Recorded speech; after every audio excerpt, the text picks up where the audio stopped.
দেখুন পেঁয়াজের জন্য ধর্মঘট হয়, আলুর জন্য ধর্মঘট হয়, এত মদের দাম বাড়ছে, মাতালের ধর্মঘট কোথাও দেখেছেন? জোরে বলুন হ্যাঁ না না। আর একটা কি বলুন তো, অন্ধকারে যাবেন, সাপের মাথায় পা দেবেন, কামড়াতে পারে। মাতাল বেটা মদ খেয়ে দেখবেন ঝোপের ভেতরে সাপের গর্তের মুখে মুখটা দিয়ে থাকে, সাপ বেটা ভয়ে পালিয়ে যায়, বলে আমার পরিবার নিয়ে কাল সকালে বেরোতে পারলে বাঁচি। আপনারা হাততালি দিচ্ছেন, খুব ভালো।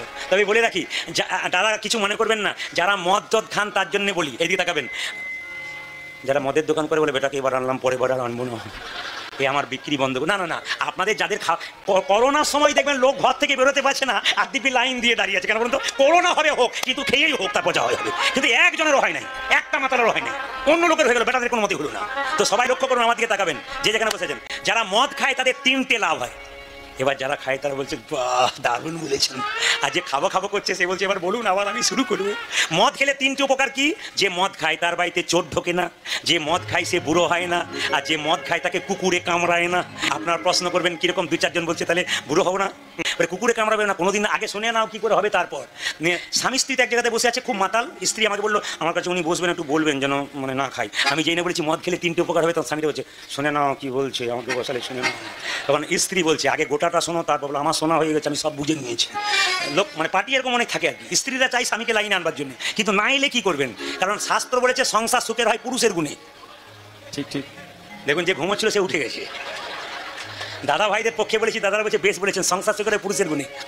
সংসার সুখের হয়, এক হাতে তালি বোঝে, সংসার সুখের হয় রমণীর গুণে। গুণবান স্বামী যদি এক হাতে তালি বাজে না, দুজনকে ভালো হতে হয়। তো মদ খেলে তিনটে লাভ একটু বলে দিই। যে মদ খায় তার বাড়িতে চোর ঢোকে না কেন?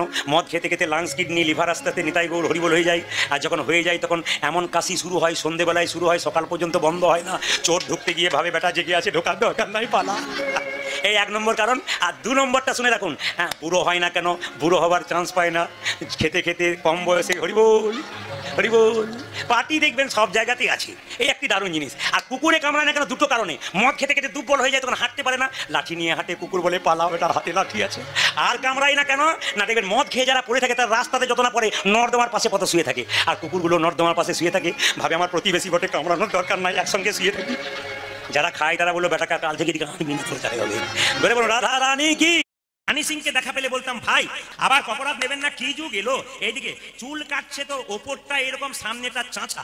আমি পরশু তার এই ভাইফোঁটার দিনে বাড়িতে ছিলাম, তারপরে দিনে দুপুরবেলায় গানে বেরোবো, সেলুনে গেছি, তখন দেখছি একটা 23 বছরের ছেলে তার বাচ্চাকে নিয়ে এসেছে, নিয়ে সেলুনে ভান্ডারিকে বলছে দাদা আমারটাও হানি সিং, বাচ্চারটাও হানি সিং।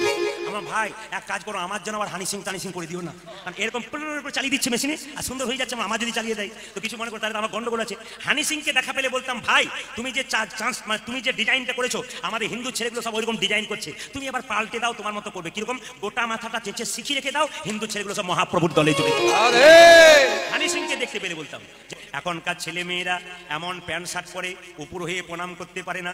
আগে আমাদের ছোটবেলায় প্যান্ট ছিঁড়ে যেত, মা পটি দিয়ে দিত, সুতি দিয়ে রিপু করে দিত, আমরা উঠবার সময় চেড়ে উঠতাম যাতে কেউ দেখতে না পায়। আর এখন এমন প্যান্ট পরছে যেন এক খাবলকে টেনে নিয়ে চলে গেছে। আর কি ডিজাইনের প্যান্ট, তার 25 জায়গায় ফাটা। বাবা সেই প্যান্টটা নাকি দাম বেশি। অবাক হয়ে গেলাম, আচ্ছা যোগ এসেছে ভাই। হ্যাঁ এখন ফ্যাশন বলে আর কি যা করবেন সেটাই ফ্যাশন। একটা নারী ধ্বংস হবার 3টে কারণ একবারে খাতায় লিখে রাখুন। একটা নারী সংসারে ধ্বংস হবার 3টে কারণ খাতাতে লিখে রাখুন, একবারে জীবন্ত প্রমাণ। যে নারী তার স্বামীর সঙ্গে মুখে মুখে তর্ক করে, নারীর ধ্বংসের 1 নম্বর কারণ। 2 নম্বর কারণ, যে নারী তার স্বামীর সঙ্গে খালি জেদ বজায় রাখে, ধ্বংসের কারণ 2 নম্বর। 3 নম্বর ধ্বংসের কারণ শুনে রাখুন, যে নারী তার মা বোনের কুপরামর্শে নিজের স্বামীর সংসারটাকে বিভেদ করার সৃষ্টি করে, এই 3টে কারণে নারী শেষ হয়ে যায়। এই জন্য যারা কীর্তন শুনতে এসছেন এই 3টে জিনিসকে বর্জন করবেন, দেখবেন আপনাদের কোনো গন্ডগোল হবে না। স্বামী স্ত্রীর সম্পর্কটা কেমন? হাত এবং চোখের মতো। কিরকম? হাত এবং চোখের মতো। হাত যদি ব্যথা পায় চোখ কাঁদে, আর চোখ যদি কাঁদে হাত তার জল মুছিয়ে দেয়। এই জন্য স্বামী যদি দুঃখে থাকে স্ত্রীও তার দুঃখে দুঃখী হবে, স্বামী যদি সুখে থাকে স্ত্রীও তার সুখে সুখী হবে।